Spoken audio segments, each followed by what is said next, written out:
എപ്പോഴാണ് പോയത്? എന്താണ് അവസാനം കഴിച്ചത്? പോയതിന്റെ ഭർത്താവാണ്. മൂപ്പര് ഞങ്ങളെ കല്യാണം കഴിഞ്ഞ് 6 മാസം ഞങ്ങൾ ഒരുമിച്ച് ജീവിച്ച്. 6 മാസം കഴിഞ്ഞപ്പോ മൂപ്പർക്കൊരു പൂതി. അപ്പൊ 6 മാസം കഴിഞ്ഞപ്പോഴാണ് മൂപ്പർക്ക് പൂതി. ഗൾഫ് പോവാൻ. ശരി, ഗൾഫ് പോവാൻ.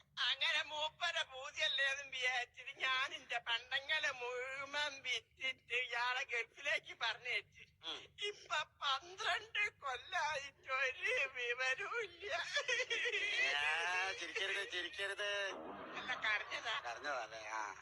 എന്തൊരാളാണ്ട ഈ മുത്തു പോലത്തെ പെൺകുട്ടീനെ 6 മാസം കൂടെ ഈ കഴിഞ്ഞിട്ട്. അല്ല മോളെ, കുട്ടികളുണ്ടോ? 4 കുട്ടികളുണ്ട്.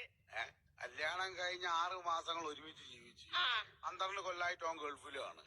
ഇപ്പൊ 4 കുട്ടികളും ഉണ്ട് അല്ലേ?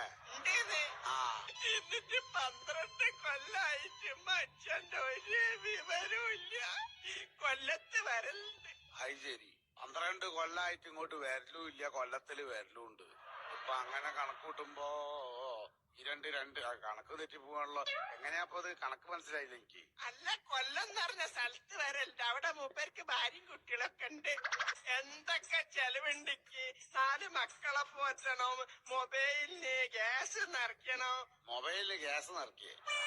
അല്ലാതെ മൊബൈലിന് 10,000 ഉറുപ്പ്യന്റെ റീചാർജ് വേണമെങ്കിൽ മാസം. അതുകൊണ്ട് എത്രയും പെട്ടെന്ന് ഇങ്ങോട്ട് വരാനുള്ള ഏർപ്പാട് ചെയ്യണം.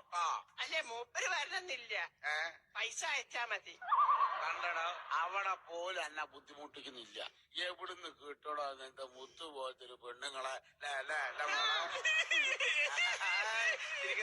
ചിരിക്കല്ലേ. അയ്യോ, ഓനെ ചിരിപ്പിച്ച് പറഞ്ഞയച്ചായിരിക്കും എനിക്ക് തോന്നുന്നത്.